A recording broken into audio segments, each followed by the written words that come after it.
the Supreme Court will be considering a case, asking the question, can pot smokers legally own guns? I saw that. And the first thing that runs through my mind, of course, is the Second Amendment. Congress shall make no law. So I'm very interested to see what kind of hoops people jump through.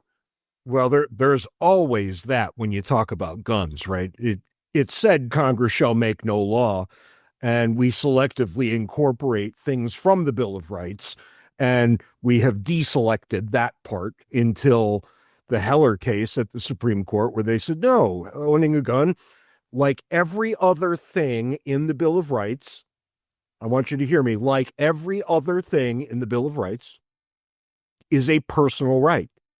Mm-hmm. Period. And if it's a personal right, well, there you go. You have the right to keep and bear arms. And look, right from the start, if that's true, and I would stipulate that it is every time, how far does it extend? I know I have a right to a long arm because as an originalist read, I know that that's what they had during the constitutional period. All right. And leaving aside all the details of long arms, do I also have the right to a handgun? And I think it's very clear that, yes, I do. Why is it so clear, right? Because that's generally what guns became. All right, so now we're drifting off the originalist farm a little bit here. Do I have the right to a flamethrower? Because, man, Aunt, I want a flamethrower so bad. And actually, I think I can build one, so I probably have the right to that. Do I have the right to a tactical nuclear weapon? At some point in this progression, you and everybody else is going to say, okay, hold it. You've gone too far. So just intellectually, we know there's a limit. We're going to disagree about what that limit is. Right. Right. I think automatic weapons, for example, probably should be permitted. That's about as far down that road as I'll go. After that, it becomes very problematic for me. But I'm a reasonable human being, right? I'm an ideologue on the one hand, but I'm a reasonable human being on the other. Let me clarify something for our listeners, because you know this and I know this, but I want to make sure our listeners are getting it. You ask the question, do I have a right to? And I want to underline, the Constitution is not about defining your rights. It's about defining the limits on the government. So the right question is not, do I have a right to own a handgun? The right question is, does the Constitution empower the government to prevent me from owning a handgun? It doesn't prevent the government from telling you can't.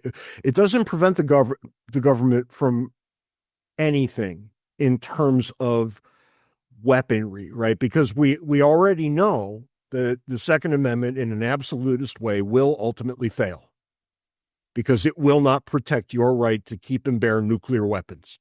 Mm-hmm. So we already know there's an outer limit on it. And sensible people are going to disagree about what that outer limit is.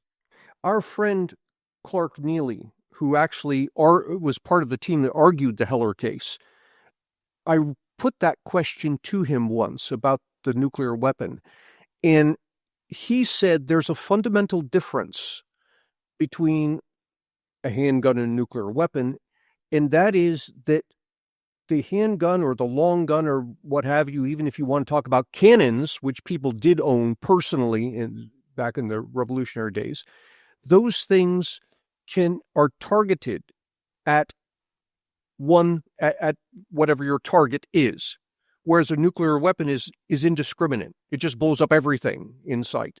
And to that extent, if you buy that argument, the same argument can be made for hand grenades, for example. I think the government would be on good footing to prohibit those. Right. And I don't want to get lost in those weeds because we've got other weeds to get lost in here. Now the question is, and I think the word was habitual pot smokers, can they keep and bear arms too?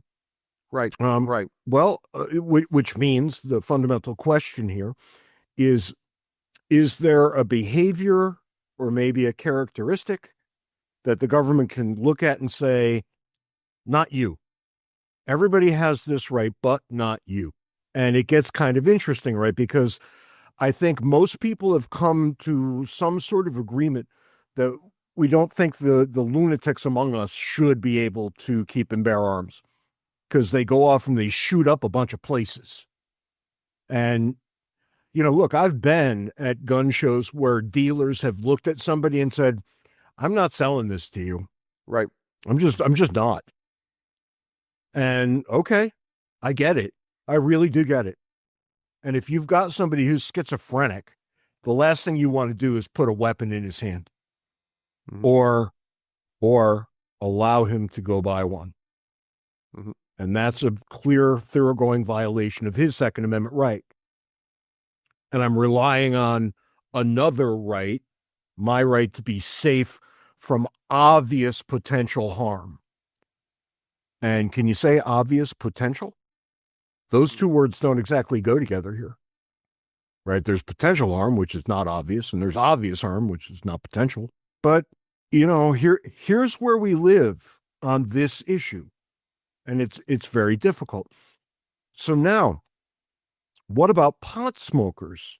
Now, every pot smoker I've ever met, and I mean this literally, every pot smoker I've ever met, has been kind of happy-go-lucky, jovial, maybe lazy, these kinds of things. Right. What are they not? They're not violent. Yeah.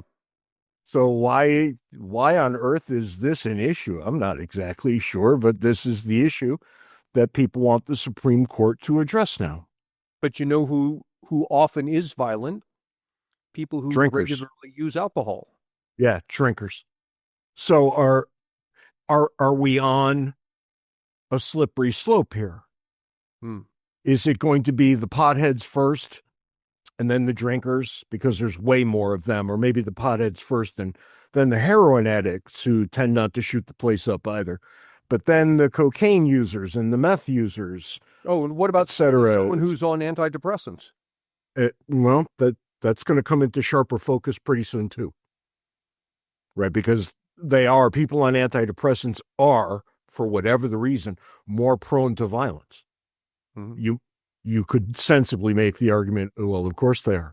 Why do you think they're on antidepressants? They're already not doing well. But I don't know that any good is going to come out of this case. It might be the case that no matter what gets decided here, it's a step in the wrong direction. So one way or the other. Clearly, people who are in favor of gun rights see the danger of the court saying, yeah, the government can restrict gun ownership amongst pot users. What does the person who is against gun rights, what is the downside to that person if the court says, okay? I mean, how do things change versus what they are now? If the court says okay, then the anti-gun people are going to suffer a significant setback. Right there. Granted, but the game doesn't change versus what it is right now, the status quo. No, I don't think so. Yeah, I think everything kind of just stays in place. At Words and Numbers, we spend a lot of time talking about what's going on in the economy and the government. But fundamentally, all of this boils down to one thing. The greatest threat facing modern society is a lack of respect. The people who disagree somehow find it difficult, if not impossible, to discuss their differences in a civil manner. We at CiVL are interested in upgrading civilization by encouraging people to engage with new ideas and ultimately engage civilly with each other. If you share this idea, please join us by subscribing at CiVL.com. That's CiVL.com.